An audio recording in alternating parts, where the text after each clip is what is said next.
Salut la gang, de retour à Success Factory, un 69e épisode cette semaine, de retour semaine après semaine avec des super beaux invités. Parlant de super beaux invités cette semaine, on en a un excellent en Samuel Landry, le propriétaire de la belle entreprise québécoise Mindblow, qui est une entreprise de boissons énergisantes, soit en poudre, soit en drink.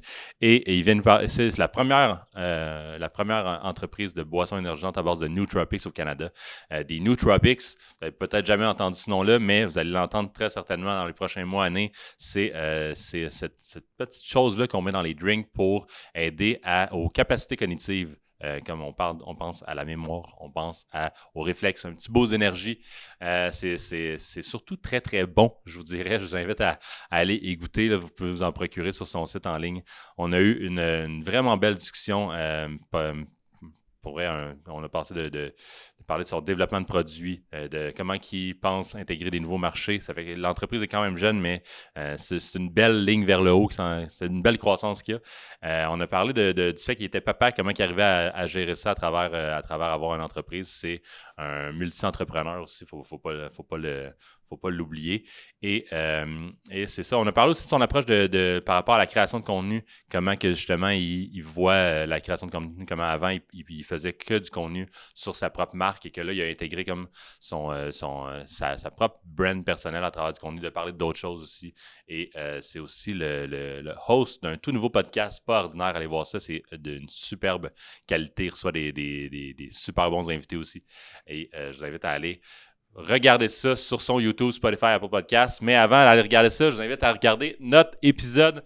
Et c'est avec plaisir que je vous laisse entre ses mains et les miennes pour un délice d'épisode avec Samuel Landry. Bon épisode, la gang. La première fois que je voulais te parler, c'est justement quand on a fait le Gala Influence Création, tu étais un des sponsors à cet événement-là. Tu avais fait plus affaire avec Laurence et Maude. Puis eux ont goûté ton drink, puis il y a une couple de personnes qui ont goûté le drink vu que tu étais sponsor, puis il y avait de ça pendant la soirée. Il n'y avait pas de nom à la Red Bull de Salmon, c'est toi qui étais là. Ouais. Puis j'ai eu des commentaires d'à peu près 3-4 personnes différentes qui m'ont dit « T'as-tu goûté à ça? C'est vraiment critiquement bon. » Qu'est-ce que tu mets là-dedans? C'est dur à dire probablement c'est quoi les ingrédients techniquement pour la saveur. Nous, on avait formuler les saveurs avec ça s'appelle un scientifique de la saveur à Miami. Pour nous, c'est super important parce qu'en tant que tel, des nootropics, c'est des ingrédients assez forts. Fait que quand tu goûtes ça, sans rien, mettons le supplément, si tu n'as pas de saveur à l'intérieur, tu vas trouver ça fort au niveau du goût. C'est très difficile à cacher le goût.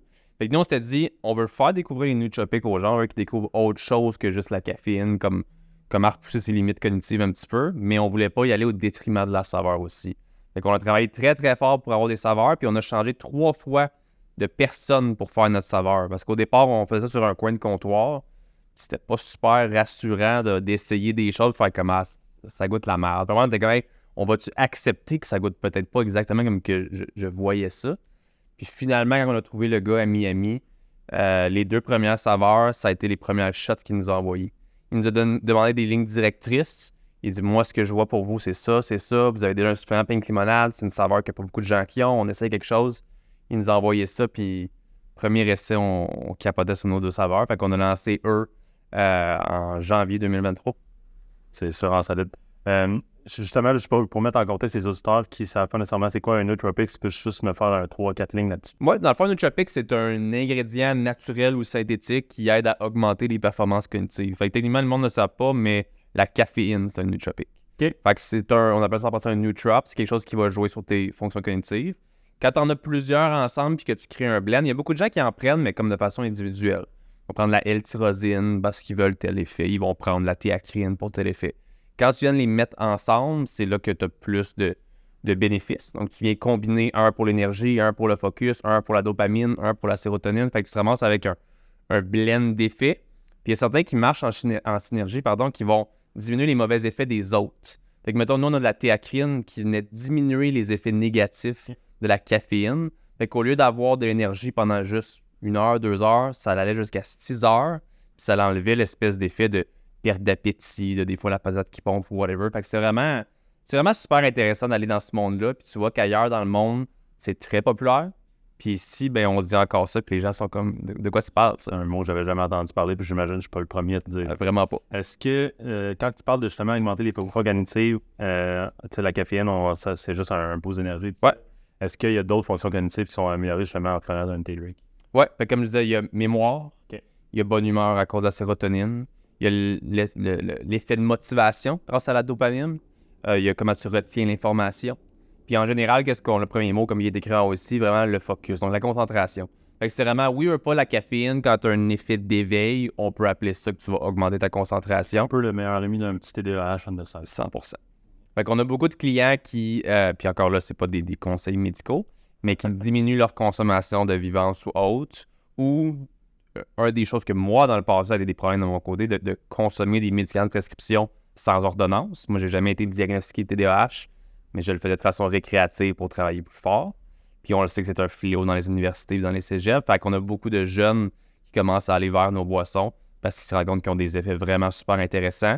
Puis que c'est pas juste comme un up and down de caféine, c'est quelque chose qui t'offre pendant plusieurs heures. Fait qu'ils vont un peu retrouver les mêmes effets, pas à 100% d'une médication, sans tous les effets négatifs qu'on sait qui peuvent venir avec ça. Je revenais sur un autre élément que tu as dit tantôt, qui était l'aspect de justement, quand tu as commencé à faire avec des gens pour les premières saveurs, puis tout ça, tu as comme eu un bout que ton mindset est tombé vers est-ce que j'accepte que ma boisson goûte un peu moins bon. Je comprends ce mindset-là à ce moment-là parce que ça devait être un bout stressant. Je m'en lance-tu là-dedans, cette histoire-là, finalement? Je veux pas, tu sais, nootropic, pour nous, on considère que ça va devenir un trend puis un élément fondamental de bien des choses d'ici les prochaines années. On le voit, les pré-workouts, les affaires commencent à incorporer des éléments focus à l'intérieur. Fait que ça va devenir mainstream d'ici une couple d'années. On se voit un petit peu comme avant-gardiste, puis c'est très, très cool. En même temps, c'est comme si, quand on a commencé à bio, organique, whatever, mais c'était quelque chose qui goûte la marde, ça se peut que la population générale se tasse un petit peu de ça ou que ça prenne plus de temps. Parce qu'il y a des choses que tu le sais que pour ta santé, tu devrais manger telle affaire. Tu sais, le classique, moi, je suis un gars de gym. J'ai tout le temps été un gars de gym. Le monde m'a connu dans cette industrie-là. Quand je fais des compétitions, puis je te disais, faut que tu manges du poulet, riz, brocoli, plain. C'est ça qui va t'aider à avoir ton physique. Est-ce que c'est bon puis c'est nice? Non. Fait que c'est beaucoup de gens qui vont pas aller vers ces diètes de mongol-là parce que c'est trop dégueulasse. Ben, c'est un petit peu la même chose à ce moment-là. Est-ce que tu vas vouloir consommer une boisson qui t'aide pour tes fonctions cognitives à tous les jours si, au final, elle goûte pas bonne? Il y en a qui vont être game. Est-ce que c'est là que moi, ça va aider mon entreprise à être en croissance? Je pense pas. Fait que j'aime mieux travailler vraiment les saveurs. Puis quand même un struggle qu'on a eu longtemps avec le supplément aussi, qu'encore aujourd'hui, on veut améliorer nos saveurs parce qu'en poudre, c'est beaucoup plus difficile d'avoir une bonne saveur. C'est des éléments tout granulés avec de la saveur pitchée là-dedans. Fait que si c'est pas 100% bien mélangé, ça se peut que tu as un scoop, tu as un peu plus de saveur, tu as un scoop, tu en as un petit peu moins. Fait que c'est un peu des struggles qu'on a encore à ce jour et qu'on travaille chaque semaine là-dessus. Une boisson prête à boire comme ça doit être bon. On a beaucoup de compétiteurs dans ce domaine-là aussi. Fait qu'on voulait pas que les gens la prennent, fassent comme c'est pas très bon, mais je vais la boire pour les effets. On aimait mieux avoir les deux en un à la place. Puis comment tu t'es rendu à justement, comment on trouve ça un scientifique de la saveur? Honnêtement, on a eu une bonne game de contact. C'est probablement la meilleure chose de la compagnie au complet. J'ai des partenaires là-dedans. Chacun, on a eu des forces pour trouver, mettons, du financement d'un côté. Le brasseur. Donc, dans le fond, nous, c'est une brasserie qui fait de la bière, qui ont dit, hey, on va rajouter une ligne pour créer. On veut diversifier notre offre. On vous accepte comme premier client. Brasserie québécoise? Ouais, Malco à Québec. OK. Donc, ils ont dit, hey, on va changer pas notre modèle d'affaires, mais on va ajouter un nouveau client qui n'est pas dans la bière. Fait que pour eux, c'est complètement nouveau aussi. Fait que c'était super le fun, mais encore là, c'est une game de contact. Puis de l'autre côté, mais un de nos partenaires est à Miami. C'est un Québécois qui est maintenant à Miami. Okay. Puis là-bas, mais il connaissait quelqu'un personnellement qui avait ce rôle-là de scientifique de la saveur. Puis ça a juste bien connecté. Puis c'est encore lui qui formule tous nos produits aujourd'hui. C'est vraiment cool. C'est vrai, ça, en entrepreneuriat, c'est une game de contact, à quel point justement ton réseau est capable de 100%. De driver ça pour toi. Puis vraiment, tu sais t'en servir aussi. Puis je pense que visiblement, tu le fais bien. Puis à quel point justement tu le fais bien, mettons qu'on parle de chiffres un petit peu plus. Tu as dit que tu es parti ça début janvier, on est rendu mi-septembre. Ouais. Comment ça se passe jusqu'à date côté vente, côté points de vente? Tu disais 400, 500 points de vente déjà, ouais. C'est pas rien. Fait que nous, dans le fond, le supplément est là depuis 2020. Nous, on a vraiment vu un trou dans le marché à ce moment-là. Moi, j'importais des nootropics des États-Unis parce qu'il n'y avait rien ici. Puis je me suis dit, à un moment donné, à force d'en acheter à chaque mois, j'aime vraiment ça, c'est bon, je suis dedans, j'ai lâché tout ce qui est vivance et compagnie. Il y a une place à faire ici au Canada. Fait que j'ai dit, on arrête de faire ça. J'ai écrit un de mes partners dans une autre business. J'ai dit, on lance ça. Pose pas de questions, là. J'ai dit, on lance ça. On l'a fait. Puis c'est rapidement devenu super populaire sur Amazon. Dans le fond, on est numéro 1 sur Amazon depuis 2020. OK, wow. Donc, on a juste d'excellentes ventes en ligne. Mais on n'a pas vraiment focusé sur les points physiques. Là, on travaille là-dessus à ce jour, mais on était plus, nous, on est des gars d'e-commerce aussi. Fait qu'on était comme plus de profit, plus de facilité, les ads, etc. On était comme, on se concentre là-dessus. Là, on va aller chercher un petit recurring, un petit revenu récurrent avec des magasins qui vont nous commander à chaque mois. Ça, c'est temps pour parler en ce moment.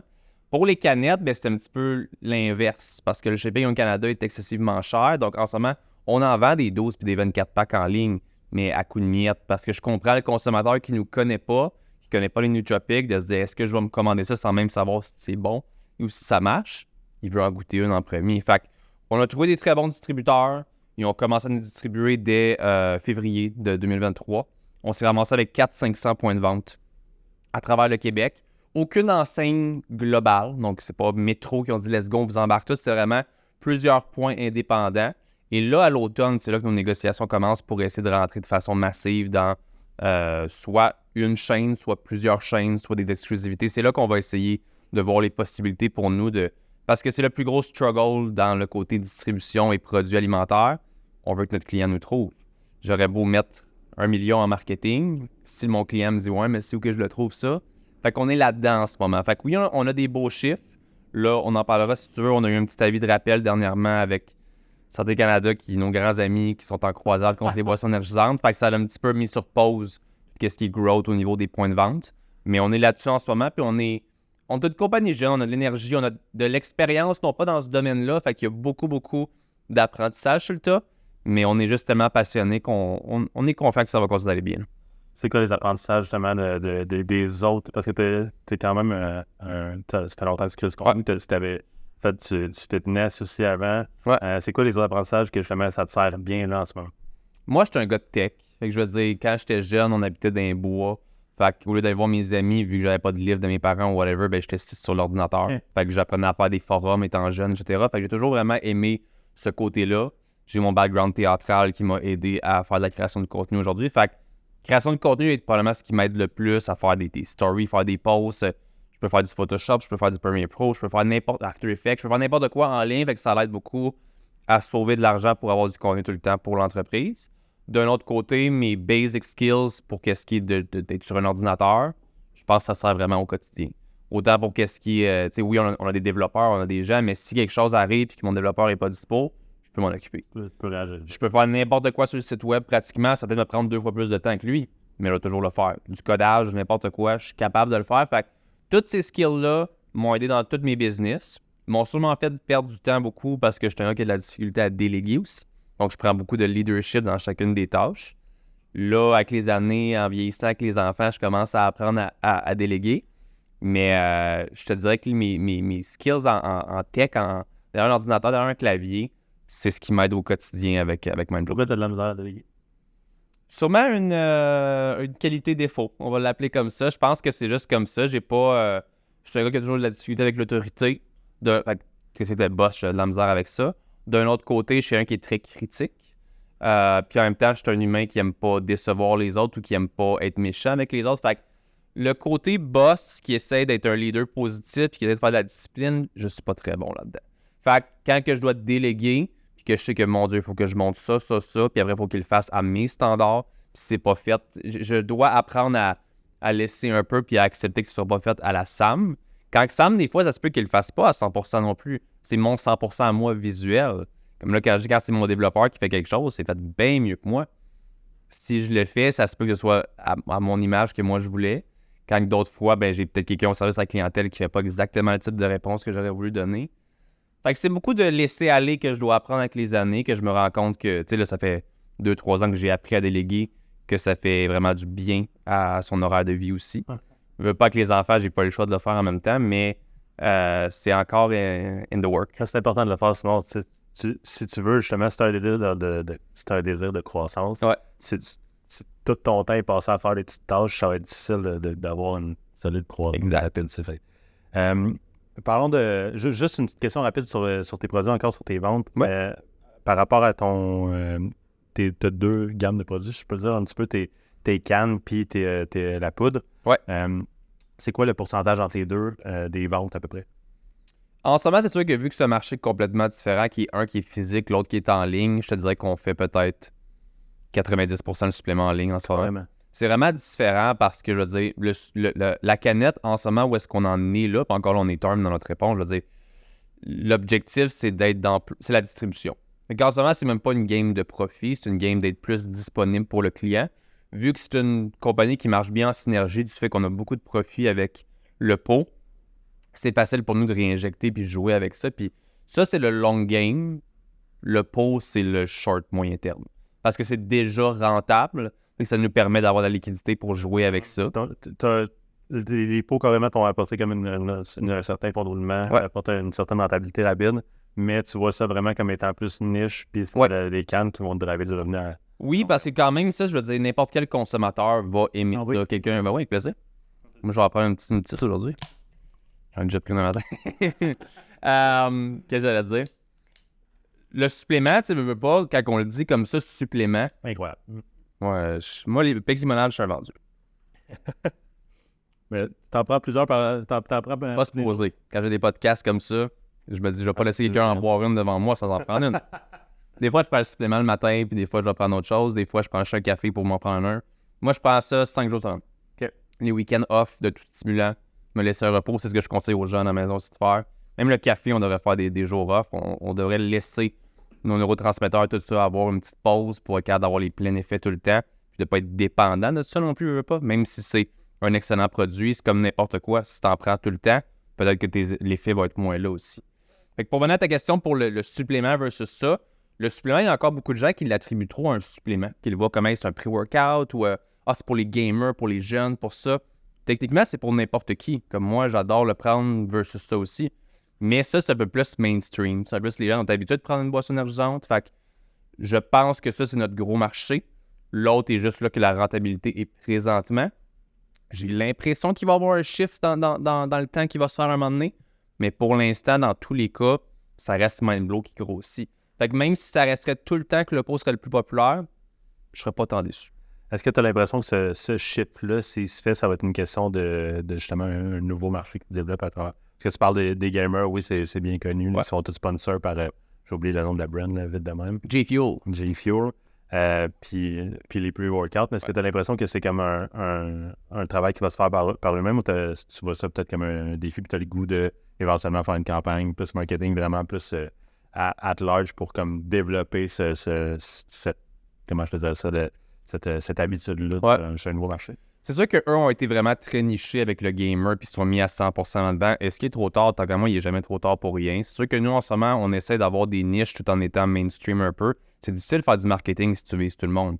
Fait que nous, le but, c'est plus d'avoir des publications, un site web, des trucs qui sont destinés à tous, mais dans les approches, les initiatives marketing, aller viser des gens. Donc, aller viser le back to school, aller viser les gamers, aller viser peut-être les entrepreneurs ou autres. Fait qu'on veut viser des types de personnes qui seraient bien à prendre le produit autant en poudre que la canette.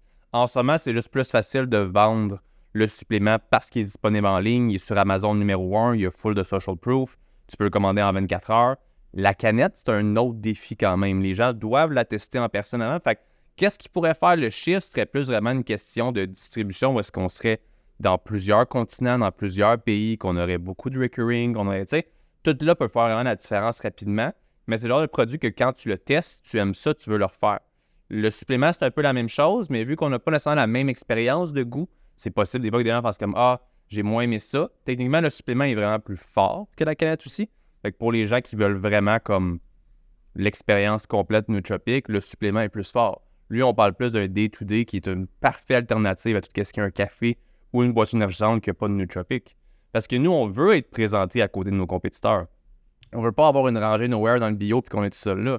On veut être avec les autres à côté. C'est pour ça qu'en haut, on a Reinvented Energy, l'énergie réinventée. On reste une boisson énergisante, mais avec une nouvelle approche qui est supérieure aux autres. Fait que, est-ce que le chiffre va se faire? On verra. Nous, on est vraiment ouvert et jeune dans l'approche qu'on a, qui est organique, qui est, tu sais, qu'on répond aux gens. On est très communautaire. Fait que je pense que le chiffre va se faire soi-même ou que ça va rester comme en ce moment, que ça reste deux départements qu'on grow en même temps au final. Tu as parlé tantôt de justement l'aspect avec Santé Canada qui ton meilleur ami qui te met des bâtons dans les roues récemment. Est-ce que ça rentre dans la même croisade que justement Prime? On a vu une couple, là, ils ont sorti la majorité là, de Prime Ghost 3D. J'en ai vu d'autres, je me rappelle pas nécessairement les noms. Des très gros noms en ce moment qui ont eu des trucs que eux, dans le fond, il y avait, je me souviens pas le terme. Nous, à la base, c'est ce qu'on pensait qu'on avait besoin. C'est une approbation temporaire pour avoir un produit alimentaire supplémenté sur le marché. Eux, c'est des compagnies américaines qui les avaient, puis ça, tu passais ça comme un pet. Mais à partir de 2022, ils ont enlevé le droit d'avoir ça, tout en laissant ces compagnies-là les avoir. Ce temporaire, c'est comme si tu peux vendre sur le marché canadien, mais un jour, il va falloir que tu aies la vraie accréditation, mais ils ne donnent pas de date ou rien. Donc, ces compagnies-là vendaient ici. Il y en avait qui avaient 200 mg de caféine quand le maximum était 180. Il y en a qui avaient des ingrédients qui n'étaient pas acceptés ici puis on ne le savait pas. Fait que nous, on s'est un petit peu ramassé dans l'incompréhension de tout ça où est-ce qu'on a un supplément qui est approuvé depuis 2020 qui a un NPN, un numéro de Santé Canada pour les suppléments, que nous, ça a pris 12 mois à l'avoir. 12 mois d'études pour te faire dire oui, ton supplément il est correct, tu peux vendre. Fait que c'est très, très long. Quand, au contraire, un aliment supplémenté, tu n'as pas d'études à faire. C'est vraiment, tu le mets sur le marché, puis c'est good. Donc, nous, on s'est armé d'un consultant qui nous a dit, vous avez votre version approuvée Santé Canada, vous pouvez juste la répliquer en version aliment supplémenté. Vous avez déjà l'accréditation, c'est good. Fait qu'on a fait exactement ça. Puis c'est ce qu'après 6 mois de vente, Santé Canada a fait, cet ingrédient-là, finalement, on l'aime pas.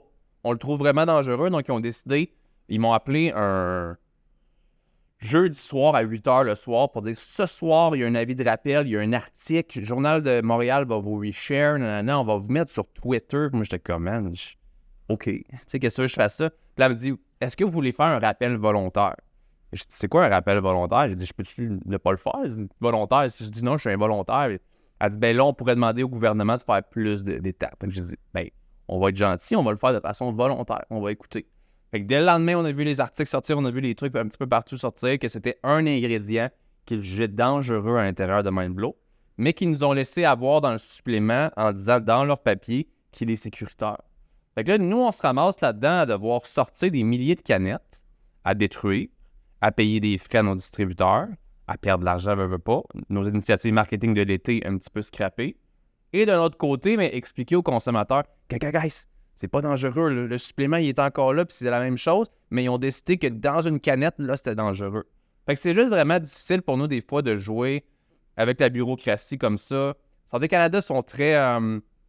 ils nous communiquaient à peu près aux 12 heures par courriel, c'était des menaces un peu polies, c'est vraiment comme une drôle... Un gros revirement de situation qu'on a vécu, puis que c'était comme, mais mon Dieu, on fait quoi, tu sais? Fait qu'on s'est retroussé les membres, puis je pense qu'on va être la compagnie qui a fait le plus grand changement de l'histoire aussi rapide, parce qu'on s'est fait dire ça un jeudi, puis 2 semaines après, on sortait un nouveau format premièrement, et 2 nouvelles grosses canettes. On n'a pas niaisé, pas en tout. On a revu avec les scientifiques les affaires, une nouvelle formule approuvée, sorti un consultant, avoir des documents approuvés, tout est good, parfait, on lance ça. Santé Canada, plus rien à dire. Il a-tu fallu que tu refasses un rappel, juste un recall à Santé Canada, juste pour leur parler? Même pas, ils ont dit, vous devez... On ne peut pas vous aider pour faire approuver votre section, votre formule, vous devez avoir un consultant. Et j'ai dit, vous m'écrivez, vous me dites que c'est pas légal, on vous montre la nouvelle légale, puis vous me dites que vous pouvez pas m'aider. En tout cas, on vous aime, guys. On vous aime, Santé Canada. Pendant qu'on est là, justement, le fait que tu as changé tes produits et tout ça, parle-moi un petit peu de ton processus de développement de produits. J'imagine qu'il doit y en avoir en ce moment qui sont en développement. Ouais. Je connais quand même, j'ai souvent entendu, il y a le classique des gens qui veulent partir sur leur entreprise puis c'est leur compagnie de linge. Il y en a souvent aussi que c'est des compagnies de drink ou de bonbons ou de chais ou peu importe. Parle-nous un petit peu pour ces gens-là qui ne connaissent pas le processus. C'est quoi les étapes de développer un produit? Premièrement, il faut que tu trouves ta formule. C'est la première chose. Les gens ils sont comme, moi, j'ai envie de faire telle affaire. La formule, c'est la première chose. Puis une fois que tu as une formule, c'est pas parce que tu penses que ta formule est bonne qu'elle va goûter bonne. Fait une fois que tu as trouvé ta formule, que tu as fait formuler avec un scientifique ou tu peux t'équiper et te dire, moi, j'ai envie qu'il y ait ça à l'intérieur. Ton scientifique, ton brasseur, ton whatever, ça se peut qu'ils te disent, hey, c'est pas une excellente idée. Nous, au départ, on avait certains types d'ingrédients, parce qu'il y a plusieurs types d'un même ingrédient. Il y en avait qui moussaient, il y en avait qui laissaient des dépôts, il y en avait fait comme. Encore là, tu peux pas ouvrir une canette puis avoir la mousse qui te sort par le nez ou de l'autre côté, avoir un dépôt de ça d'ingrédients à fond. Fait il y a beaucoup de recherches à faire au préalable. Puis lorsque tu trouves la bonne formule, ben là, il faut que tu fasses formuler tes saveurs. Parce que tes saveurs, comme j'ai dit tantôt, c'est une des choses les plus importantes. C'est quand on a un aliment, le goût est assez primordial aussi. Fait que de notre côté, depuis qu'on a maintenant les nouvelles versions légales Santé Canada, le but en ce moment, c'est juste de continuer à grossir l'offre. Fait que là, ce qu'on avait, c'était 2 gros formats. on comprenait que c'était notre première version. Maintenant, on s'est dit qu'est-ce que le consommateur voudrait de différent? Un plus petit format, parce qu'il y a des gens avec moins une grosse canne, j'aime pas ça. Marketing aussi, il y en a encore qui voient une grosse canne comme étant un peu plus Monster, sport extrême, whatever. La petite canne est un peu plus clean en main pour une photo. Fait que tu sais, il y a plein d'affaires comme ça à réfléchir. Puis après ça, ben, c'est l'offre générale qu'on veut faire. Fait que nous, ben, ça va être de faire de plus en plus de saveurs aussi. En même temps, nous, on va peut-être jouer un petit peu la game des exclusivités, dire hey, on va avoir une saveur exclusive juste pour l'été, quelque chose qui va sortir, puis qu'après ça va disparaître, puis on verra si on la ramène ou autre chose. Puis ce qui est encore plus rapide et qui peut être fait pour nous, c'est le supplément. Fait que le supplément, on a déjà 4 saveurs en ce moment. Ben, c'est quelque chose que si demain on veut, bon, en fait, on a déjà plusieurs saveurs qui sont en développement, on peut dire demain, on en sort 4 autres si on veut. Là. Fait que c'est vraiment une question de cash flow, mais de l'autre côté aussi de comme qu'est-ce qu'on veut faire comme initiative marketing en ce moment. Est-ce qu'il y a une saison, puis on dit let's go, on en sort 2 nouvelles? Est-ce qu'on pogne un ambassadeur qui est énorme sur Twitch, puis on dit hey, on te fait une saveur exclusive à toi, un peu comme J-Fuel Phone ou whatever? Tu sais, comme on a plein d'avenues qu'on peut prendre. La première pour nous en ce moment, c'est plus de distribution pour la canette, un nouveau design pour le supplément. Donc, on revoit le design au complet pour s'attribuer un petit peu plus comme la canette parce qu'on avait un design qui était très supplément. On veut enlever ce mot-là de la bouche des gens. Oui, ça reste la version supplément, mais on veut que ce soit comme une boisson énergisante en poudre. C'est vraiment ça. C'est tous les bienfaits de tout ça, mais même en version plus forte, sont dans le supplément. Il y a un qui veut le consommer, c'est ça. Fait qu'en ce moment, c'est vraiment distribution, redesign, puis plus de saveurs améliorées pour le supplément aussi. La canette 355 ml, le nouveau format là, qui est... C'est super beau format. Mais ça vient de... À la base, est-ce que ça vient d'un hunch de... T'avais l'impression justement que c'était plus en demande ou c'est... Oui. Tu t'allais fait carrément demander on veut ça ou c'est que tu as entendu certains commentaires justement de la plus grosse canne, c'est peut-être moins bien vu pour certains. Un peu de tout. Autant par des spécialistes marketing, des gens avec qui on parlait, des agences, autant des clients qui demandaient des plus petits formats, autant nos distributeurs avec qui on parlait, qui eux, de leur connaissance, de leur expérience avec les gros commerçants, que c'est comme tu dois diversifier ton offre. Donc, si tu veux être bien placé en tablette, peut-être que tu ne veux pas avoir 4 grosses canettes, peut-être que tu vas avoir 2 grosses, 2 petites, 2 4-packs. Fait qu'on est vraiment là-dedans en ce moment où on doit avoir une compréhension du consommateur, une compréhension marketing, mais aussi une compréhension de si on veut être bien placé avec un bel étalage, mettons qu'on travaille sur IGA un moment donné, il faut avoir quelque chose qui est dur à battre ou qui est assez compétitif aussi. Fait qu'en ce moment, on pense qu'on a une belle offre compétitive. On a des 4-packs qui s'en viennent aussi pour les 3,55. Mais on voulait aussi avoir un look de fou que s'ils sont une à côté de l'autre, sur tablette, en tout cas, je suis biaisé, là. C'était assez imbattable ensemble. Ah ouais, c'est ça, tes canettes sont super belles. Là. On en parlait juste avant de commencer le podcast, mais y a-tu ça aussi, c'est toi qui s'est occupé du design vu que tu as un background là-dedans? Ou? Avec un de mes très bons amis, on s'était perdu de vue depuis des années, puis on a repris contact à ce moment-là. Puis j'ai eu une mandat de vas-y, carte blanche, on garde ça ensemble. Puis les premiers designs sont un vrai Québécois. Il était très éclectique, beaucoup trash même, je te dirais. On avait un design clean et un design très trash. Puis les gens aimaient beaucoup le trash. On faisait des tests avec les gens. Qu'est-ce que vous aimez? On a une boisson qui s'en vient. Puis les gens aimaient le style trash, mais on était comme, ça ne nous reflète pas assez. Fait que la première étape, ça a été de faire le logo. On a comme enlevé l'idée de juste essayer de faire un design de canne. On dit, on fait juste le logo. Puis quand on est venu avec ça, on est venu avec plusieurs versions du Mindblow. Lui qui est Dash, qui a des petites lignes à l'intérieur. On a le Mindblow Outline. Puis on a une version aussi noir et blanc qui est comme version pleine. Y a-t-il un meaning derrière ce beau petit logo-là? Pas vraiment. Je te dirais que, tu sais, il y a beaucoup de gens qui vont s'attarder beaucoup à ça. Nous, c'était vraiment en plus où est-ce qu'on voulait mettre bold mind. On voulait, tu sais, que ça sorte un mot-clé assez important. Blow, non pas qu'il n'était pas important, mais que, tu sais, déjà le nom dit tout. L'expression blow my mind, on était comme, on a un nom qui veut tout dire dans le produit. Fait qu'on était comme, à la base, on voulait être très minimaliste dans le design. Fait que quand on a fait le logo, c'était avec cette idée-là qu'on peut avoir un logo qui peut être utilisé de plusieurs façons, qui donne un sentiment bold, mais en même temps qui reste minimaliste. On est au Québec, au Canada, on doit avoir un design bilingue. Ça prend beaucoup de place sur une canette, ça enlève un petit peu le sentiment minimaliste qu'on voulait avoir. Mais je pense qu'on a quand même bien réussi à avoir quelque chose qui reste encore très différent de nos compétiteurs, moins d'éléments, moins de choses un peu, mais qui fait quand même que sur ta tablette, tu vas la remarquer. Puis je pense que le côté métallique aussi, de comment la canne reflète, le gradient ici, le dégradé, je pense qu'on a réussi à aller trouver vraiment un look qui flash, qui attire l'œil. Je confirme. Merci. On a parlé beaucoup vente. Laissons ça derrière nous. Je veux parler de ton marketing. Tu es un gars de contenu beaucoup. On en a parlé tantôt. Tu as une carrière là-dedans et tout. C'est quoi qui fait la majorité de tes ventes? C'est quoi qui drive tes ventes à travers le marketing? C'est quoi, nomme-moi tes moyens, puis c'est quoi les best? Pour l'instant, on est très organique. Je veux dire, on met beaucoup de pubs sur Amazon ou autre parce que c'est là que notre force est au niveau du supplément. Comme on l'a dit, éventuellement, si on a plus de points physiques, on verra. On va avoir des approches marketing très locales aussi. Donc, si on a, je dis n'importe quoi, mais un supplément à Dorval qui aurait juste Dorval, comme c'est une ville qui a plein d'affaires, genre à Montréal, allons-y comme ça. On mettrait de la pub ciblée pour Montréal, pour ce magasin-là, pour aider à aller driver les ventes, pour augmenter notre recurring avec ce magasin. Ouais. Mais on a des belles initiatives de ce côté-là. Mais en général, en ce moment, on est très dans l'organique. Fait qu'on a des ads sur Amazon et sur Facebook pour rediriger vers Amazon, parce que le social proof est au complet sur Amazon en ce moment. Pour la canette, pour l'instant, vu qu'on n'a pas assez de points de vente, ça sert pas que ça sert pas, mais c'est pas assez efficace pour nous de dépenser beaucoup en marketing. Donc, on met vraiment plus l'emphase sur, comme je disais tantôt, le sentiment communautaire. Donc, on a quelqu'un à temps plein qui gère ses communications avec la communauté. Donc, les posts, les comments, les likes, aller trouver des nouveaux gens, la recherche d'ambassadeurs, beaucoup de UGC vidéo. C'est vraiment là qu'on met beaucoup d'emphase marketing. Puis, il y a nous dans la création de contenu qui est une des choses les plus importantes. Je suis un peu mon propre ambassadeur pour la compagnie aussi. Fait que l'objectif en ce moment, c'est vraiment de continuer à faire du contenu le plus possible. Quand tu es un individu, c'est assez facile de trouver ta voie au niveau de la création de contenu.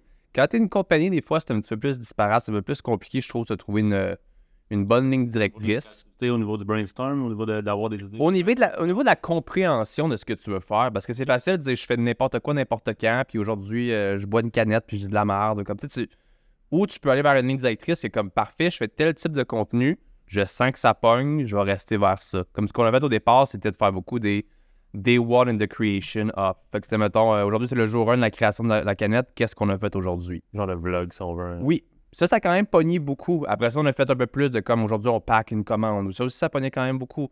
Là, en ce moment, où est-ce qu'on en était, c'est que, surtout dans ce type de produit-là, il n'y a pas encore assez d'action pour faire un vlog au quotidien. Tu sais, éventuellement, si on a notre propre usine, nos propres bureaux, en ce moment, c'est encore... J'aime le voir comme un start-up qui est bien développé, mais c'est juste qu'on n'a pas encore assez d'action pour faire des vlogs comme ça que je considère qui vont être intéressants pour un public à chaque jour. Fait qu'on est encore dans la recherche de c'est quoi qu'on veut aller de ce côté-là. Mais si on parle juste marketing, ben là, on est vraiment sur la création de UGC vidéo. Je t'avais entendu dire dans un podcast, en faisant nos petits devoirs, que au début, tu faisais beaucoup de contenu justement sur tes produits, puis que là, progressivement, ça a changé, ça. Ouais. Explique-nous un peu pourquoi ton process là-dessus. Mais c'est sûr que moi, j'ai beaucoup décollé sur le personnel aussi, TikTok et compagnie. Fait qu'en ce moment, j'ai travaillé beaucoup mon branding personnel aussi. Donc, tu sais, comme moi, Samuel, j'ai toujours été très compagnie corporate. Là, j'essaie de pas me tasser de tout ça, mais avoir une identité personnelle quand même aussi. Puis, pas, ça l'ouvre la porte autant pour la compagnie en tant qu'ambassadeur que pour mes autres projets, mon podcast, mes trucs. Fait que comme de mon côté, l'objectif, c'est de continuer à la promouvoir, mais de toute façon un peu plus conservateur. Fait que quand que je fais des vidéos, je vais toujours boire, presque toujours, boire une Mindblow ou me faire un shake avec le supplément, mais je vais pas nécessairement le mentionner à l'intérieur. Fait que le but, c'est d'être juste toujours sponsé par Mindblow, mais de le mettre à travers mon contenu organique qui peut avoir carrément d'autres sujets, parce que je veux pas nécessairement que les gens s'essoufflent à m'écouter parler de Mindblow tout le temps. Mon but, c'est de créer du contenu pour mon médium à moi avec Mindblow à l'intérieur de façon subtile et de créer du contenu pour Mindblow qui va être sur son propre réseau aussi. J'aime beaucoup les compagnies qui font, par exemple, la compagnie, c'est la compagnie, mais si tu veux des exclusivités ou des choses, follow the CEO. Fait que va suivre le créateur qui va t'en parler, qui va te faire des stories, une avant-première, si tu le suis, tu vas avoir ses stories pendant 2 jours, tu vas avoir un pre-sale. Tu sais, comme j'aime beaucoup ce type de marketing-là aussi, qui est comme, encore une fois, très organique. Tu as l'air d'avoir en tête des entrepreneurs en tant que tel. Oui. C'est ça, lesquels? Dark Sport, OK. qui est le plus gros modèle que j'ai, qui est des vêtements aux États-Unis, qui à toutes les fois, qui ont des drops. Eux autres, c'est vraiment comme ça, le modèle qui fonctionne, c'est des drops. Fait qu'ils font, mettons, une vente, puis ça va durer, puis ils ont souvent trop de ventes qu'ils n'en ont plus, mais comme ils ont des quantités limitées, puis ben, tu peux rien acheter sur le site jusqu'à telle heure, tel jour. Ça sort, tu reçois un SMS, un email, tout le monde achète tout ce qui n'est pas possible là-dessus, ben, ça disparaît, puis le mois d'après, il y en a un autre. Mais pour avoir le pre-sale, il faut que tu suives le CEO qui, lui, t'envoie son story. Fait que c'est très, très cool. Tu as un petit sentiment d'exclusivité. Il y a sûrement 95% des gens qui achètent qui vont sur le compte du CEO. Mais je trouve ça intéressant, puis c'est un peu plus privé, un peu plus... je sais pas. Moi, c'est une méthode que j'aime beaucoup. Non pas que c'est ce qu'on a à faire avec Mindblow, mais que vu que j'essaie quand même de distinguer Samuel, l'entrepreneur, et Mindblow, la compagnie, puis je veux pas, j'ai d'autres business aussi. Fait que je dois le faire parce que si je mets juste... Mon focus est à 95% là-dessus, je te dirais, là. Mais si je le mets à 100%, mais peut-être que je vais me fermer la porte à d'autres choses aussi. Est-ce que si tu le mets à 100%, tu aurais l'impression de te fermer la porte à toi-même, de goûter à d'autres choses? Goûter, pas un jeu de mots ici, mais c'est quand même drôle. Mais de goûter à comme si tu as la fibre entrepreneuriale, souvent, c'est d'avoir justement de partir des projets. J'ai toujours été un gars de projet. Petite exclusivité, je suis en train de vendre mon gym en ce moment, ma compagnie de fitness que j'ai depuis 9 ans, puis ça, personne ne le sait. T'as pris dans tout? J'ai 4 projets. Donc, c'est l'immobilier que ça. Tu sais, en ce moment, ce que je veux me développer, c'est l'immobilier puis Mindblow. J'ai des e-commerce en ligne aussi qui roulent assez bien avec des employés, puis que ça, c'est des belles petites vaches à lait, on va les appeler comme ça. J'avais peur de déléguer, finalement. Oui, de plus en plus, ça va quand même bien. Mais j'avais mon gym, ma compagnie d'entraînement que j'ai depuis, ça fait 9 ans. C'est mon premier bébé.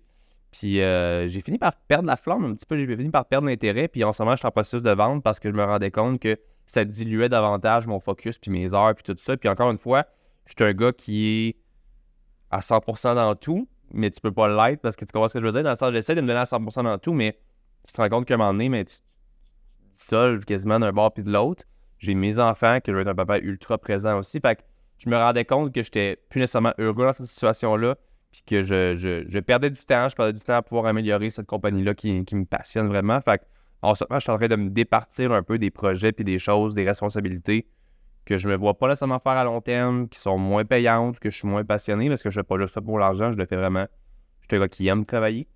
Fait que je suis vraiment là-dedans en ce moment où est-ce que j'ai besoin de me libérer du temps, de l'énergie puis du focus, parce que sinon, ben en effet, je vais me sentir que j'avance pas à la vitesse que je voudrais avancer, mais je pense pas être jamais capable de me mettre à 100% sur juste une chose. Qu'est-ce qui a fait ce mindset shift-là? Est-ce que c'est ta famille ou c'est carrément un mix de tout? J'ai toujours été dans le déni. Je te dirais peut-être depuis 2 ans que je suis moins passionné par le monde de l'entraînement. Tu sais, comme ça a été, comme je dis, mon bébé, on dirait que j'étais comme ça allait quand même très bien financièrement aussi. Fait que j'étais comme on le garde, ça roule quasiment tout seul, tu sais.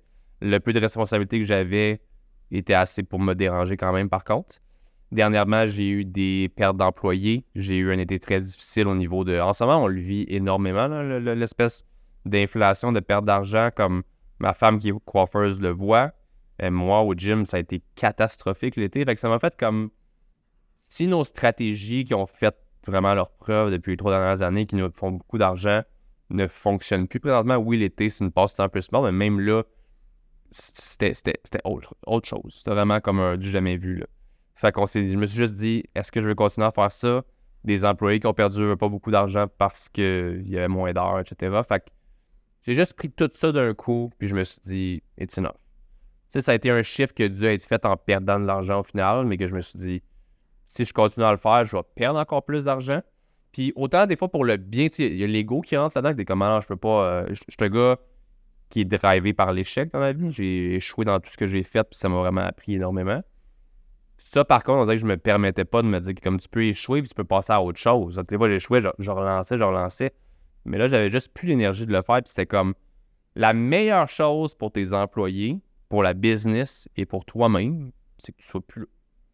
Fait que si quelqu'un veut reprendre la business, si quelqu'un veut en faire autre chose, si quelqu'un veut la prendre puis la fermer, whatever, ça sera plus ma responsabilité. Mais je suis plus la bonne personne pour amener ces employés-là et cette business-là où est-ce qu'elle devrait aller. Est-ce qu'il y a un moment aussi que tu te dis, j'ai juste trop de projets, ça me fait trop de cases à cocher, puis ça devient un peu anxiogène au lieu d'être quelque chose qui devrait être de 100%. Je te dirais que j'ai toujours eu ce multiple projet-là en même temps. Est-ce que ça m'a toujours fait que j'ai pas avancé à vitesse grand V dans rien? Comme si, je veux dire, tous mes projets ont toujours bien été. Est-ce que ça aurait pu aller encore mieux si j'avais mis 100%? Probablement. J'ai déjà été encore plus occupé qu'aujourd'hui, même avant mes enfants. C'est peut-être ça aussi qui a fait le switch. Tu sais, mes enfants ont vraiment ouvert mes yeux sur beaucoup de choses. J'ai une raison de vouloir lâcher le travail. Non pas que ma femme ne le faisait pas, mais si elle travaillait jusqu'à 5-6 heures le soir, ben je travaillais jusqu'à 5-6 heures le soir, mais moi, je commence à 5 heures du matin. T'sais. Moi, j'avais pas d'horaire. Là, j'ai envie d'être avec mes enfants ou j'ai envie d'aller les chercher pas trop tard à la garderie. Fait que j'ai une raison de lâcher tout ça. Puis en même temps, mais c'est que si je le fais pas, je vais soit manquer leur jeunesse ou d'un autre côté, comme je dis, je vais scraper des business ou des choses. Fait que je suis juste dans beaucoup d'équilibre en ce moment, puis que là, ça passait par probablement comme me débarrasser de certains projets. C'est important l'équilibre. C'est important. Je suis un gars qui calibre à ça. Je veux dire, j'essaye. J'ai toujours été un extrémiste. Là, je suis dans mes bonnes années de... C'est important l'équilibre, mais en même temps, il y a l'aspect de c'est impossible de l'être. Mhm. C'est parce que, mettons que tu te dis, OK, il y a ma famille, il y a ces 4 entreprises-là. Là, tu fais un cercle avec tous les trucs que tu as, comme ça. Puis peut-être, je vais t'arriver à une quinzaine de trucs, mais si tu en pousses un, si tu pousses ton entreprise, c'est au détriment des 14 autres. Tu es en train d'en pousser une vers l'autre. Fait que tu peux pas faire les 15 en même temps. Exact. Fait que la vie, c'est que du débalancement aussi, puis c'est d'avoir un équilibre à travers ce déséquilibre un peu. Mais c'est pour ça, là, sans être capable de déléguer, puis d'autres, je me rends compte des projets que je suis en mesure de garder sans problème. Ceux comme le gym que je me voyais pas dans la mesure de déléguer davantage ou que ça aurait été carrément de partner avec quelqu'un d'autre, quelqu'un s'élève dans l'entreprise ou comme puis ça ne venait pas. Donc j'étais juste. La meilleure chose, c'est de juste faire. C'est assez pour moi. Puis de me concentrer sur ceux qui ont encore une flamme pour moi, puis qui sont manageables de mon côté, qui peuvent être gérés sans devoir nécessairement me donner à 100%. C'est quoi les plus grosses flammes que tu as en ce moment? Qu'est-ce qui on dit souvent, il y a des choses que je fais qui m'enlèvent de l'énergie, il y a des choses que je fais qui me donnent de l'énergie. Parmi tout ce que tu fais en ce moment, qu'est-ce qui te donne le plus de l'énergie? Qu'est-ce qui te drive? Numéro 1, mes enfants, 100%. Honnêtement, je suis un passionné, je suis un papa. Je pense être un bon papa, mais je pense vraiment comme aimer mes enfants d'amour, puis ça m'amène vraiment une drive de fou. Fait que ça, c'est numéro 1. C'est fou comment cet aspect-là est tout le temps récurrent à travers le monde qui sont un papa. Je me fais, tu sais, j'ai 34 ans là, présentement, je me fais souvent demander la question, veux pas, tu veux tes enfants? C'est parce que l'âge est pas mal là.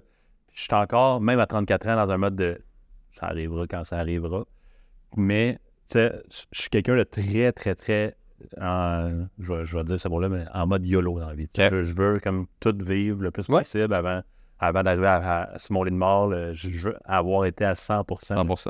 Fait que, donc là, je veux comme vivre le plus d'affaires qui sont le plus fucked up possible. Quand tu parles à des gens qui ont été parents, c'est comme, moi, mes enfants, c'est la best affaire qui m'est arrivée dans la vie. Fait que là, t'es comme, OK, mais je veux pas m'enlever cet aspect-là parce que je veux comme tout vivre dans la vie, mais en même temps, ça me dérangerait pas. Fait qu'il y a cet aspect-là. J'ai bien des amis qui en veulent pas ou qui ont justement le nouveau thinking de, tu sais, comme, on est déjà trop sur terre ou whatever. Puis, tu sais, je comprends tout ça. Nous, c'était comme un no-brainer pour nous d'avoir les enfants. On était bien placés. J'ai vécu énormément très jeune. Tu sais, je pense que je suis parent à 17 ans, mais je veux dire, après ça, j'ai tout vécu. Là. Je veux dire, autant le party que la pauvreté, que lâcher l'école, que de faire bien du cash, que de faire pas une scène. Tu sais, comme, j'ai vraiment eu du fun, puis eu de la misère, puis me suis planté, puis... Fait que j'étais juste comme, c'est le bon moment pour moi. Oui, la vie de papa est, je vais pas dire plus plate, mais beaucoup plus tranquille que quand t'es célibataire à 25 ans et que tu peux sortir. C'est très différent. Mais si tu veux build up quelque chose, dans mon cas, en tout cas, je n'avais besoin. Parce qu'encore une fois, même si j'étais seul, puis drivé par les projets, puis les si, je me sentais quasiment moins efficace qu'aujourd'hui parce que là, on dirait que j'ai un horaire. J'ai un besoin de terminer des choses à telle heure parce que je dois aller les chercher. J'ai pas le choix d'aller les chercher. Personne n'estime aller les chercher. Avant, c'était comment, tu sais, c'est pas grave, je fais ça. Tu vas pas tout te faire juger sur un esti de temps. Je pense que oui. Les autres parents à garderie seront pas contents, ils vont avoir dire des affaires, mais ça m'a demandé de revoir au complet mon horaire de vie. Je me lève à 4h30, à 5h, je suis au gym, à 6h, je suis revenu à la maison, à 6h30, je travaille, à 12h30, j'ai fini de travailler.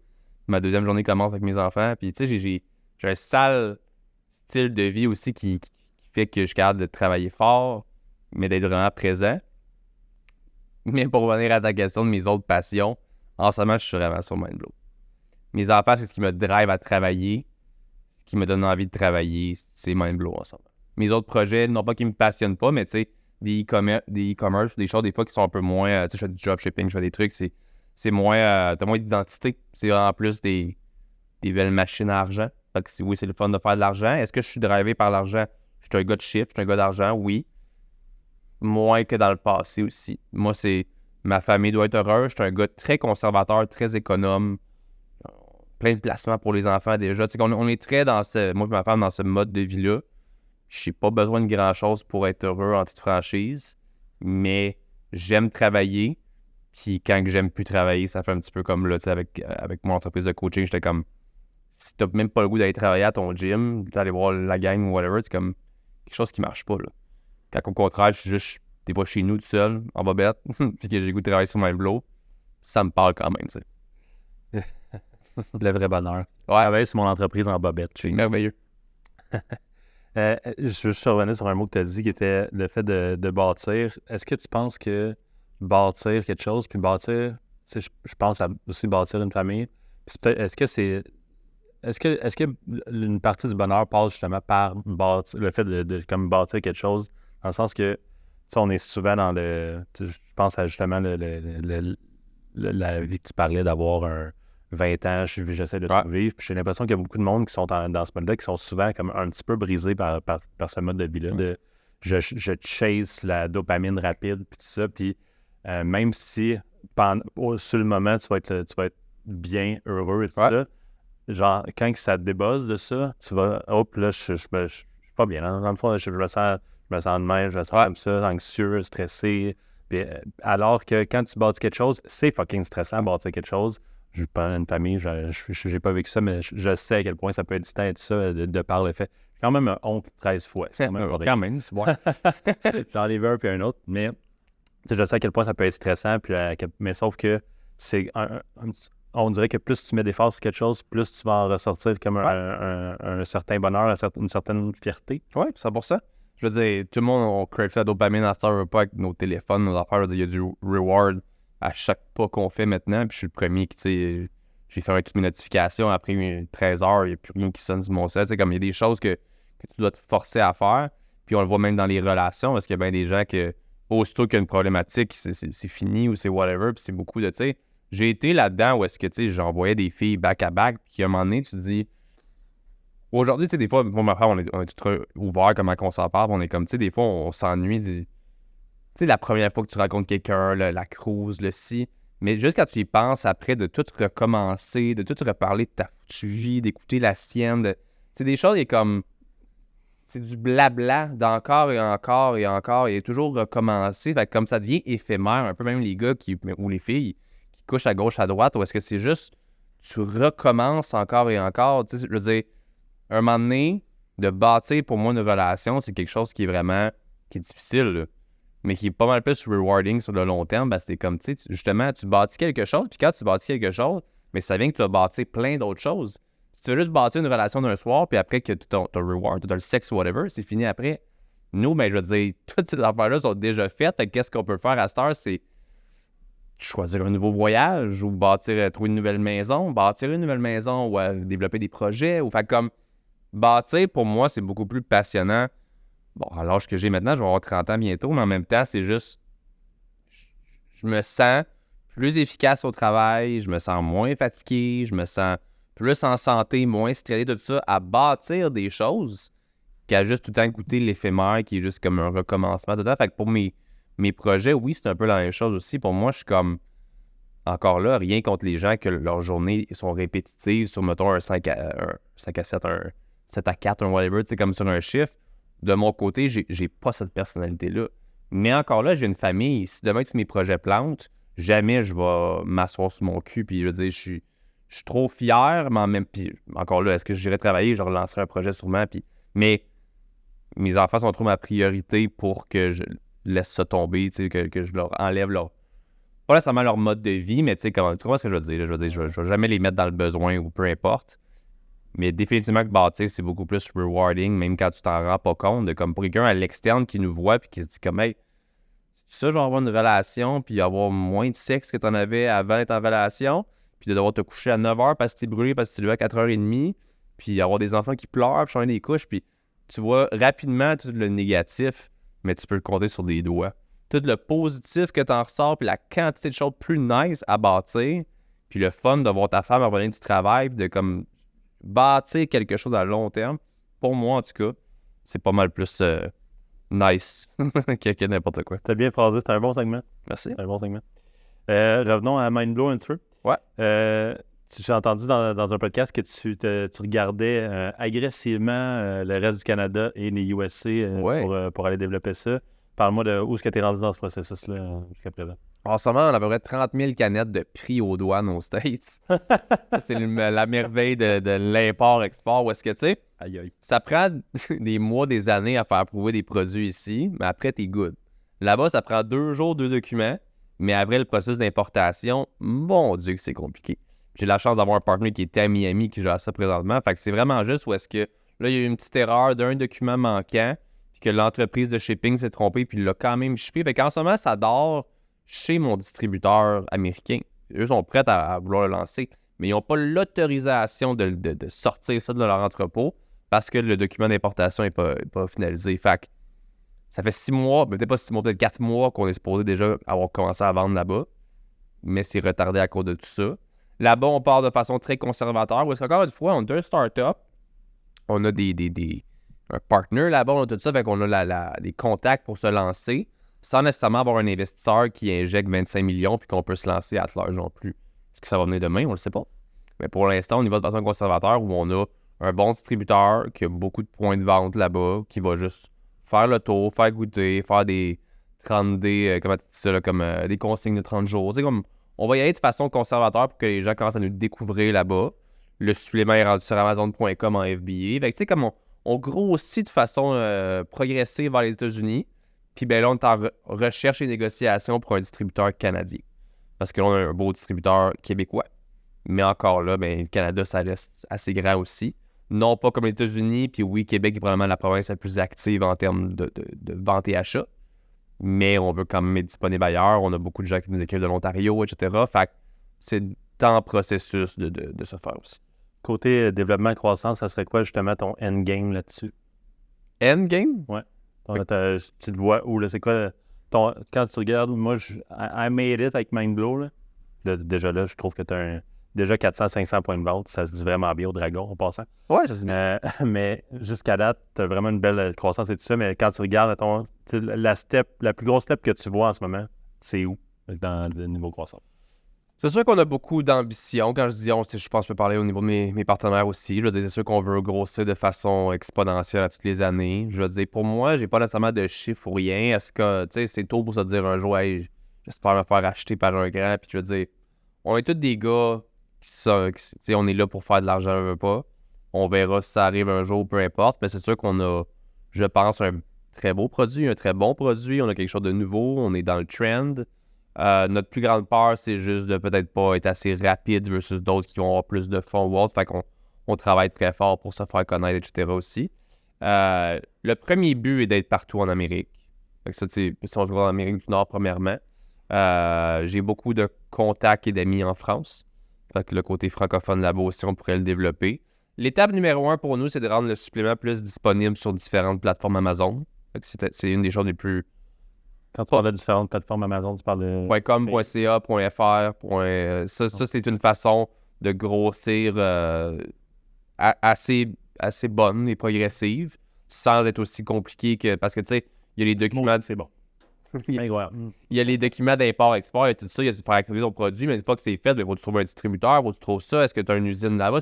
Il y a beaucoup de choses qui rentrent. Si t'es juste parfait, je suis accepté en France, je m'en vais sur le plus grand site d'achat au monde, puis je fais grossir mon listing là-dessus. Juste là, ça peut être plusieurs milliers de plus par jour, tu sais.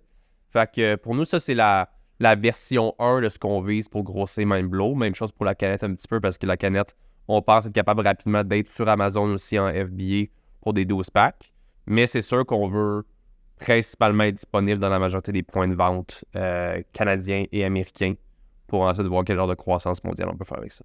Fait que j'ai pas nécessairement de endgame, mais pour l'instant, c'est vraiment juste à court et moyen terme, me rendre disponible dans toutes les grandes chaînes pour qu'est-ce qui est du retail. Tu parlais de vendre. Est-ce que tu serais tout oui à ça? Tu veux bâtir ça, puis c'est toi qui est au top de ton entreprise jusqu'à où ce que ton potentiel te rend?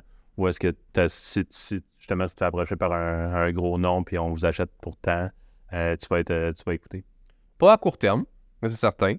Par contre, je suis quand même un gars, encore là, ça va se développer avec les années. Je suis plus un gars d'investissement, puis de peut-être... je suis quand même un bon solopreneur. Tu sais, j'aime bien être derrière mon clavier puis faire du e-commerce. Peut-être, fait comme, même si je vendrais, je pense que je serais heureux à continuer de faire des choses, puis tu sais, je me vois pas à retraite ou quoi que ce soit, là. Mais je suis un gars qui veut quand même profiter beaucoup de la vie. Fait que c'est sûr que s'il y a de quoi de no-brainer, ça se peut qu'on y réfléchisse ou whatever. Moi, ma priorité numéro 1, en tant que conservateur qui dépense pas beaucoup, c'est d'assurer que ma famille ait tout ce qu'elle a de besoin.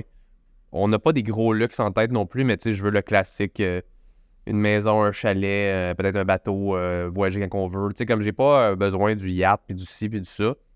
On sait pas la vie où nous mène. Une petite lambeau, là, non? Peut-être, on sait pas. Au Québec, je sais pas, mais il y a bien des choses que je sais que je veux, puis c'est toutes des choses familiales. Fait que c'est peut-être mon style de personne aussi. Mais de mon côté, mais on verra qu'est-ce que ça peut me mener, ou est-ce que si je sais que mon avenir, puis celui de mes enfants, puis peut-être même de leurs enfants, est assuré, est dans de bonnes mains, ça se peut qu'on accepte quelque chose. Encore là, je parle pour moi, non pas pour mes partenaires. Mais je suis vraiment pas contre le fait de sortir un jour. Mais non, je m'attends pas à ce que ce soit court terme, parce que pour l'instant, j'ai beaucoup trop de fun et de passion à le faire. Puis c'est vraiment là de faire découvrir un produit qui est sa coche, puis que... C'est quand même un gars que je dirais simple, puis en tout cas... Vraiment. C'est une belle qualité. Là. Merci. Honnêtement, c'est une des choses en tout cas, que j'espère que les gens voient en général. Je veux dire, ce qui est le plus cher sur moi, c'est mes tatous. Puis le reste, je magasine de façon très conservateur, puis j'ai pas besoin de beaucoup pour être heureux. Je suis plus un gars de relations humaines que de matériel. J'ai pas de bijoux, j'ai un jonc, puis that's it, puis... J'entends ça de plus en plus, j'ai l'impression... j'ai pas besoin de beaucoup pour être heureux. J'ai l'impression que peut-être on s'en va vers là, le fait de moins flasher. Ça. Moi, ça me va à 100%. Non pas que j'ai rien contre ça, puis j'ai plein d'amis qui aiment ça, flasher, puis whatever, puis c'est très, très cool. Puis pour moi, l'important, c'est de faire qu'est-ce que t'es heureux. J'ai jamais été un gars de char, j'ai jamais été un gars de... Si je veux quelque chose, absolument, je me l'achète. Mais ça se trouve dans la technologie, dans un nouvel ordi, dans une nouvelle caméra photo, j'aime bien ça. Mais si j'ai mon gros Jeep Grand Cherokee qui a de la place pour les enfants puis pour traîner quoi que ce soit, pourquoi j'irais absolument m'acheter un Urus ou un whatever? Je suis pas dans cette mentalité-là. En tout cas, pas pour l'instant, mais je pense que ça va rester parce que je suis bien dedans. Amen. Tu parlais que tu avais d'autres ventures, justement, que tu étais impliqué dans plusieurs projets. Tu as parlé de ton gym tantôt, que tu es en processus de vente. Tu as vendu déjà? En processus. En processus. Puis Mindblow, c'est quoi les autres que tu fais? Fait que j'ai des e-commerce, dropshipping que je peux pas dévoiler. Okay, c'est des secrets professionnels. Puis sinon, je suis vraiment dans l'immobilier en ce moment. Où est-ce que, dans le fond, en 2020 ou 2021, avec la COVID qui a commencé, ma femme était coiffeuse pour un salon, donc elle était employée. Puis je me suis dit, comment est-ce qu'on peut développer sa business? Ma blonde, c'est pas vraiment une fille entrepreneur, mais on se disait, comment est-ce qu'on peut avoir plus d'argent tout en ayant plus de temps pour la famille, etc. Fait que j'ai acheté un triplex semi-commercial qui avait 2 4,5 et un salon de coiffeur qui était en fermeture. Fait que j'ai tout acheté au complet, puis on est allé rénover puis faire un beau salon à ma femme là-bas. Fait que le plan a fonctionné. On a plus de temps, plus d'argent, puis tout le monde est heureux. Fait que c'était comme mon début en immobilier, puis là, en ce moment, j'étais dans le refinancement, achat d'autres choses aussi. Fait que je suis vraiment... C'est une voie que je vais être de plus en plus. J'ai bien de la crypto, des affaires dans ce genre-là aussi. J'ai tout été un gars d'investissement. Fait que c'est une voie qui m'intéresse de plus en plus d'avoir, tu sais, des revenus passifs, d'être capable d'avoir un petit peu plus de tangibles, autre que juste des projets qui ne veulent pas des projets, c'est super cool, mais que tu es encore un peu prisonnier de ça. Si ça plante, ça plante. Ouais. D'avoir un peu plus de, tu sais, comme je disais, j'ai beaucoup de placements, beaucoup de choses, beaucoup de... diversifier. Je vais pas dire valeurs sûres, mais des valeurs plus certaines que nécessairement une entreprise ou autre. Fait que ça, c'est plus là-dedans que je me concentre. Mes e-commerce ont toujours été là que j'ai fait le plus d'argent. Fait que ça, c'est des choses qui vont rester là pour l'instant. Puis que je compte pas vendre à personne. Dans le fond, je vais te demander une petite question aussi que je pose de plus en plus. Quels entrepreneurs qui t'inspirent, par exemple? Quels entrepreneurs qui m'inspirent? Là, avec le podcast que j'ai lancé, j'ai la chance d'en rencontrer quand même pas mal. J'ai rencontré Luc Poirier la semaine passée. On a eu des bonnes discussions. Je te dirais, je suis quelqu'un qui est... je sais pas comment dire ça de façon polie. Pas très suiveux. Ça va beaucoup avec ma tendance à pas aimer nécessairement l'autorité ou autre, mais je dois me laisser ouvrir un peu plus à peut-être être mentoré. Justement pour l'immobilier, je suis en recherche en ce moment de me trouver quelqu'un avec qui je vais avoir un bon vibe. Pas nécessairement la place que tout le monde va. Ou je suis quelqu'un qui a été très souvent mouton noir. Est-ce que tout le monde va dans une direction, je vais dans l'autre. Fait que tout le monde idolâtre telle personne. Puis moi, je... En contrepartie, j'ai l'impression quand même que tu es à l'écoute de ton environnement. De voir un petit peu qu'est-ce qui se passe, t'en inspirer. Puis Ouais. Mais des fois, tu sais, comme je vais me laisser un peu plus open, tu sais, comme quand tu me demandes cette question-là, j'ai pas nécessairement de bonne réponse à te donner parce que je me suis jamais laissé tant inspirer que ça. Ou je l'ai fait sans m'en rendre compte ou autre, mais jamais un qui a fait comme « Hey, lui, ça me passionne qu'est-ce que je regarde beaucoup de gens aux États-Unis ou d'autres projets. » En fait, je te dirais une personne qui m'inspire énormément, pour ceux qui vont le connaître, Christian Guzman, qui est lui qui a 3D Energy Drink, qui a Ghost Lifestyle, qui a des gyms là-bas aussi. Comme, il y a un petit peu mon parcours, enlève la prison, mais fois 100, je veux dire, c'est un gars qui est multimillionnaire, qui est en train de vendre, je pense, l'ensemble de ses assets à une grosse compagnie. Bref, un jeune de mon âge qui a juste vraiment bien réussi dans le fitness, puis qui est allé après ça dans d'autres, qui s'est diversifié dans différentes choses. Puis pour moi, c'est juste un exemple par sa création de contenu. C'est un gars qui, en même temps de gérer 4 business, faisait des YouTube vlogs à tous les jours. Puis je veux dire, pour moi, c'était juste passionnant de le voir aller. Puis justement, c'est lui quand il s'était ouvert une compagnie de boissons de genre, et j'étais comme, hey, j'aimerais donc ça avoir ça un jour. Puis je pensais jamais avoir ça, pour être bien honnête. Quand j'ai lancé le supplément, j'ai jamais pensé que j'aurais ça. Puis ça a été avec des discussions avec des gens qui nous ont approchés pour investir avec nous, qu'on a fait comme, hey, c'est possible, tu sais. Fait que oui, dans le fond, j'ai ce gars-là que j'écoute pratiquement quotidiennement, puis que c'est... Ça me met plus terre à terre, puis de voir, tu sais, un gars qui réussit des fois un peu plus de mon âge. Il y en a beaucoup qui vont nécessairement voir un peu plus vieux ou whatever, puis comme je dis, je dois me laisser un peu plus inspirer juste parce que tu peux pas y arriver tout seul, tu sais. Puis j'ai souvent été ça, comment moi, je veux y arriver sans personne, tu sais, je veux que personne m'apprenne à faire du vélo, je vais le faire moi-même, tu sais, mais c'est pas nécessairement une qualité. Faut que tu te laisses un petit peu, tu sais, guider ou influencer, whatever, positivement de ce côté-là. Mais lui, c'en est un qui me drive et qui me donne de la compétition. Lui aussi, il y a des boissons énergentes, des trucs, mais ça me donne envie de faire mieux, ça me donne envie de me dépasser. Fait que... T'as-tu un background en sport compétitif un peu? J'étais un gars de tennis, badminton quand j'étais plus jeune. Tu veux battre qui est en avant de toi? Ouais, 100%. Puis, c'est des sports individuels. Fait que je suis pas un gars de sport d'équipe, pas du tout. Fait que oui, je suis un gars très compétitif, puis je suis un gars qui veut toujours gagner, puis je suis un gars, puis autant de façon positive que négative. Ça a été j'ai été très mauvais perdant étant jeune aussi. Fait que oui, définitivement que ça a dû me forger une petite partie de mon identité par là aussi. Juste pour pas laisser les auditeurs sur leur faim, parce que tu as mentionné ça rapidement, mais le bout de prison, peux-tu dire à deux phrases là-dessus? Ouais, fait qu'étant jeune, j'ai vendu... Dans le fond, quand j'étais jeune, j'étais un gars de gym. Je consommais des stéroïdes. J'en ai vendu un agent double sans faire exprès. Donc lui, il se disait être mon client, mais finalement, j'ai vendu des stéroïdes à cette personne-là. Puis ça a fait partie d'un gros servicieux qu'il a réussi à me faire lui procurer de la drogue. Tu sais, comme moi, comme un ami, un jeune qui dirait « Hey, tu peux-tu m'avoir telle affaire? » Ben moi, j'ai mordu à l'hameçon. Puis j'ai rien donné, fait que j'ai été arrêté pour possession, trafic, plein de chefs de malade mental. Puis je me suis ramassé en dedans pendant... J'ai eu 10 mois, mais je suis sorti après 2 mois.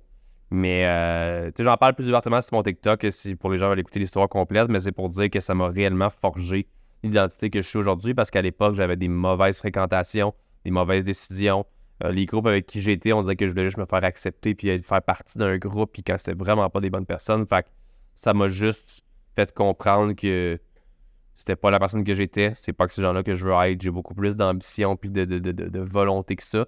Fait que dès mon arrestation, j'ai complètement changé mon entourage, changé ma façon de penser. Je me suis vraiment mis à travailler davantage. Ma femme actuelle était avec moi quand j'ai été incarcéré. Fait que ça a beaucoup solidifié notre relation aussi. Même si j'ai pas été là-bas très longtemps, ça fait quand même... ça fait mal quand même, tu sais.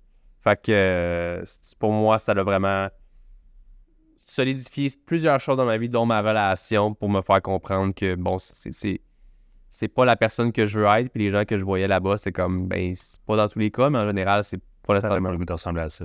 En effet. C'est clair. Ouais. C'est quand on dit qu'il n'y a pas d'échec, juste des apprentissages, Moi, ça a toujours été ça. Ça a toujours été, je dois me planter solidement pour apprendre, puis c'est un énorme défaut de ma part. Il a fallu que je me plante en char à 150 à ben sous pour comprendre qu'il fallait pas que je conduise en état d'ébriété. J'ai toujours eu besoin de la claque derrière la tête. Je Puis je conseille pas ça à personne à la maison juste parce que tu aurais beau me dire Sam, fais pas ça, même si je sais que je dois pas faire ça, Ça te donne encore plus le goût. probablement. Là, je suis plus vieux, je suis un peu moins téméraire. Mais étant jeune, c'était sur beaucoup de domaines négatifs. En sens, tu peux me dire Sam, achète pas tel crypto, là, moi le faire, tu sais. C'est un peu moins grave, tu sais. Dans le temps, prends pas ton char, Sam. Non, tu dois pas avec eux autres, Sam. Non, fais pas ça, Sam. Je le faisais quand même parce que j'étais maître de mes décisions. Fait que j'ai jamais voulu à ces gens-là pour qu'est-ce qui m'arrivait parce que c'est 100% ma responsabilité. Puis oui, j'étais jeune, oui, j'étais naïf. Mais comme je dis souvent, même dans mes TikTok, je remercie. Ça a été la meilleure chose qui pouvait m'arriver d'aller en prison parce que ça a changé la personne que je suis aujourd'hui. Puis que peut-être que je serais même pas sur le podcast aujourd'hui puis que je serais encore dans peut-être même pire. Fait que ça m'a juste une bonne claque d'en face. Ma mère est gardienne de prison, by the way. Fait que ça va juste te remettre bien des choses en perspective. Les gens autour de toi descendent de leur nuage un peu aussi, puis sont comme « Oh, le gars que t'as l'impression qu'il réussit, puis qu'il travaille fort, puis qu'ici, lui aussi fait des mauvais coups, puis des choses, puis lui aussi, prenez-le comme exemple pour avoir une leçon. » C'est un peu ce qui m'est arrivé dans mon entourage. T'as dit que ça aurait pu que tu te ramasses pas au podcast. Je suis content que tu l'as été. Merci. C'est vraiment un peu inspirant quand même de te voir, de te voir aller. Je pense que tu avais le goût de tester tes limites étant jeune, de voir un petit peu comment. Quand que je pousse la balle par là, c'est qu'est-ce qui arrive. Là. Ouais. Puis je pense que t'en as tiré des super apprentissages. Que là, définitivement, avec le fait que tu as parlé de ta famille, tout ce que tu en es avec Mindblow, c'est vraiment cool de voir. Merci. Ouais, j'ai kické la balle une couple de fois, puis elle m'est revenue dans la face. Écoute, des fois, c'est ça que ça prend. Puis j'ai un frère que ça a pas mal été ça aussi. Fait que.